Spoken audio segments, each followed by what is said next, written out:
Welcome to my channel. मैं हूं आपकी होस्ट रश्मि। आज मैं आपको कुछ सीड शो करना बताऊंगी। तो हम कुछ वेजिटेबल ग्रो करने जा रहे हैं, तो आइए देखते हैं कि हमें कैसे सीड लगाना है। तो चलते हैं हमारी वीडियो में।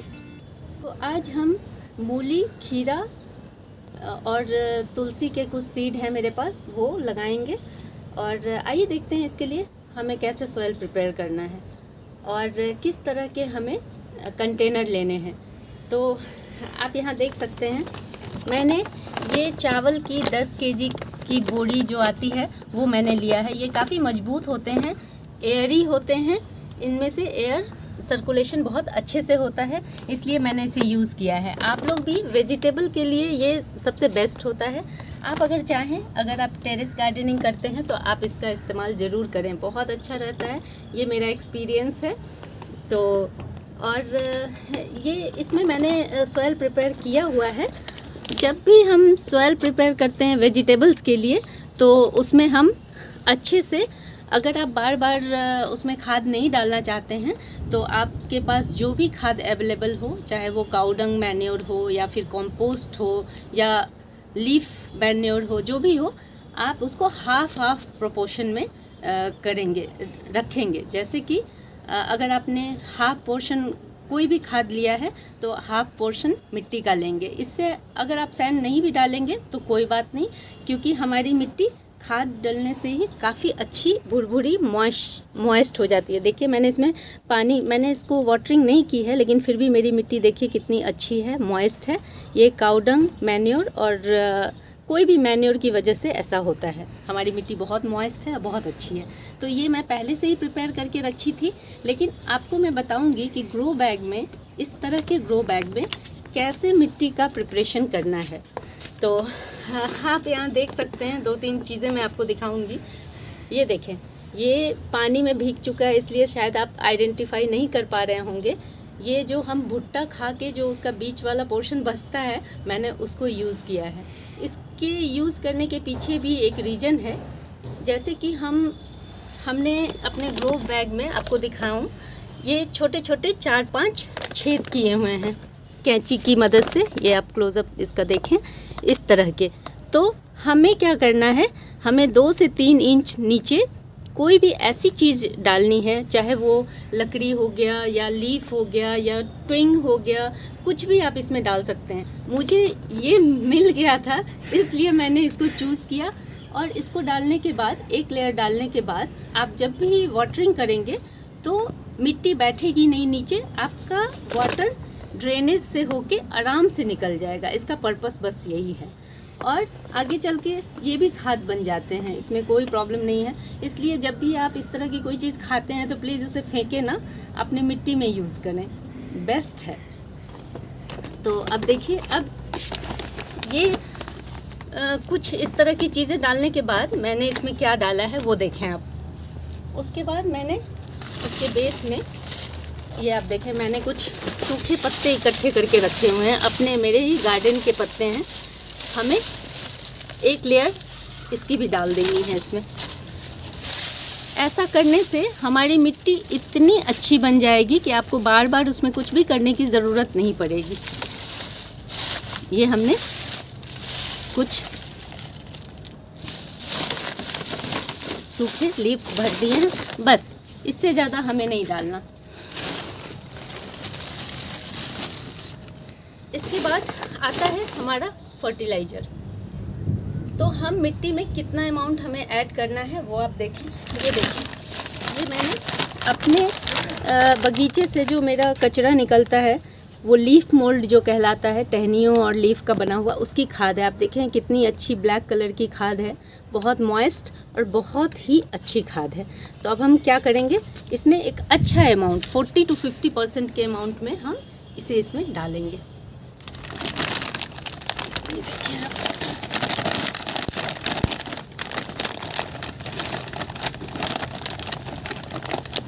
देखिए करीब 40% के करीब मैंने इसमें डाल दिया है।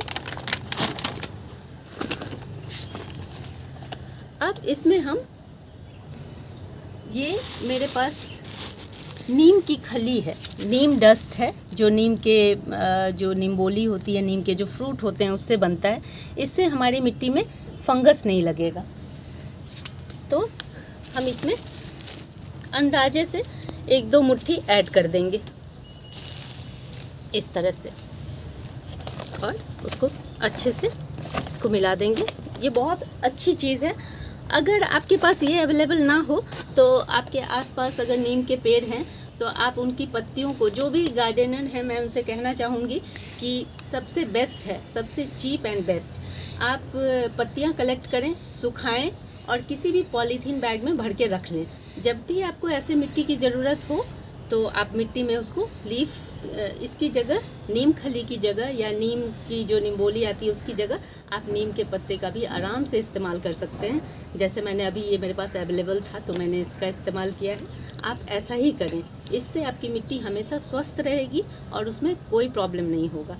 क्योंकि हमारे मैक्सिमम प्लांट जो हैं वो फंगस की वजह से ही मरते हैं। जैसे ही वो थोड़े सीड से निकलते हैं उसके बाद उनके रूट में फंगस लग जाता है और वो चल नहीं पाते, तो आपकी सारी मेहनत ख़राब हो जाती है। इसलिए आप इस तरह से बनाएं।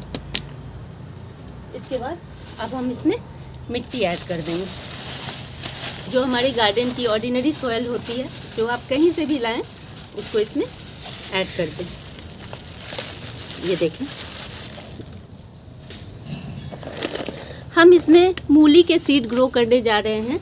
हमेशा ध्यान रखें कि जब भी हम मूली हो या इस तरह के कंद टाइप का जो भी हमारा वेजिटेबल होता है वो लगाएं जिनकी रूट नीचे जाती है। मूली बेसिकली मिट्टी के नीचे जाती है। तो आप एक चीज़ का ध्यान रखें, जैसे हमारे ये ग्रो बैग आप देख रहे हैं ये लंबाई में है। अब हम इतनी मिट्टी रखेंगे ताकि उसकी रूट नीचे की तरफ जा सके। हमारी ये सफिशिएंट मिट्टी है। हाँ, और मैंने अपने पहले वीडियो में भी बोला था कि फंगस से बचने का एक और तरीका हमारा सिनेमन पाउडर। तो हम थोड़ा थोड़ा, बस ज़्यादा की ज़रूरत नहीं होती है, ये हमें कीड़े मकोड़ों से भी दूर रखेगी और फंगस से भी। थोड़ा थोड़ा सिनेमन पाउडर इसमें डाल देते हैं। ये हमारे सीड को भी जर्मिनेट करने में बहुत हेल्प करता है और आपके घर में, आपके किचन में इजीली अवेलेबल है, इसलिए इसका इस्तेमाल ज़रूर करें अपने गार्डन में। इसके अलावा आप देखें मैंने हल्दी पाउडर भी लिया है। थोड़ा थोड़ा हम ये भी ऐड करते हैं। ये हमारे सीड जर्मिनेशन की 100% गारंटी है इसलिए ये छोटी छोटी चीज़ें आप ज़रूर अपनाएं, अपने हैबिट में डालें, बहुत अच्छा रहता है। बस 2-2 पिंच, ज़्यादा नहीं। ये एंटीबैक्टीरियल है, इसलिए आपकी मिट्टी सेहतमंद, स्वस्थ, बहुत अच्छी रहेगी इससे।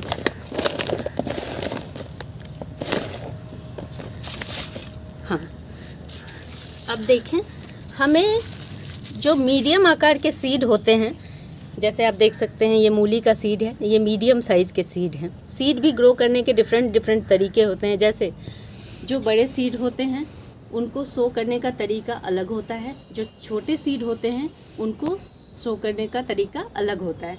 तो हम मूली और खीरा का बीज लगा रहे हैं, तो हम इसे कैसे लगाएंगे ये आप ध्यान दीजिएगा। जैसे अब, और हमें बीज हमेशा ज़्यादा क्वांटिटी में लगानी चाहिए।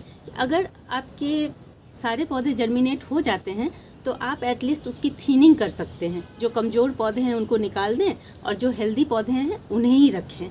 तो ये पता होना चाहिए कि हमें इतने बड़े बैग में कितनी मूली लगाएंगे कि वो अच्छे से डेवलप हो पाएंगे, अच्छे से ग्रो हो पाएंगे, ये जानना बहुत ज़रूरी है।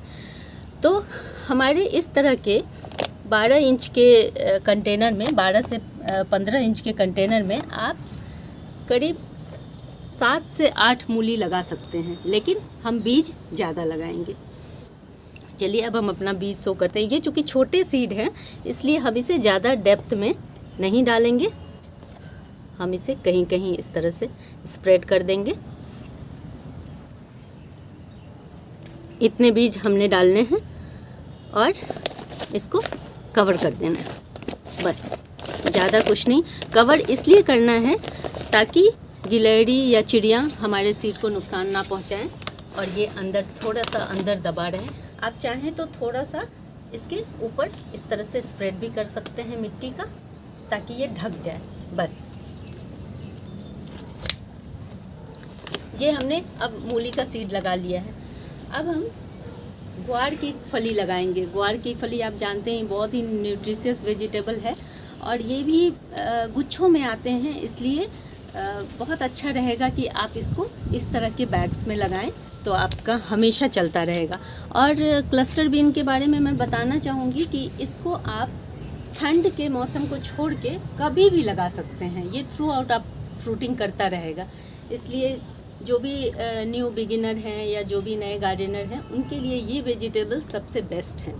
इसीलिए मैं इन चीज़ों से शुरुआत कर रही हूँ, ताकि आपको आसानी से समझ में आ जाए कि आपको कैसे सीड्स शो करना है।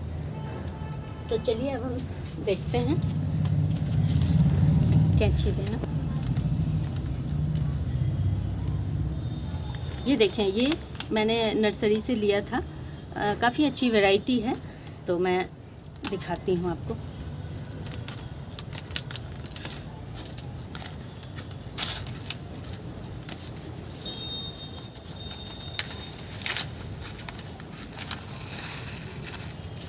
आप देखें, मैंने आपको आसानी हो इसलिए एक ही तरह के सीड लिए हैं जो आकार में एक जैसे हों, ताकि आप समझ पाएँ कि इन सीड्स को कैसे ग्रो करना है। बड़े सीड मैं फिर कभी आपको दिखाऊंगी, ताकि आपको पता चल सके कि उसे कैसे ग्रो करना है। तो चलिए, हमारी मिट्टी तैयार है, तो अब हम इसमें लगा देते हैं सीड। ज़्यादा सीड लगाएंगे क्योंकि बाद में हमें थिनिंग करनी होगी। जब ये उग आएंगे फिर मैं आपको इसका अपडेट दूंगी कि इसकी थिनिंग कैसे करनी है और कितने सीड इतने बड़े कंटेनर में कितना होना चाहिए प्लांट। ये बहुत ज़रूरी है, अदरवाइज़ आपके प्लांट बहुत सारे हो जाएंगे, उसमें फ्रूट नहीं लगेंगे।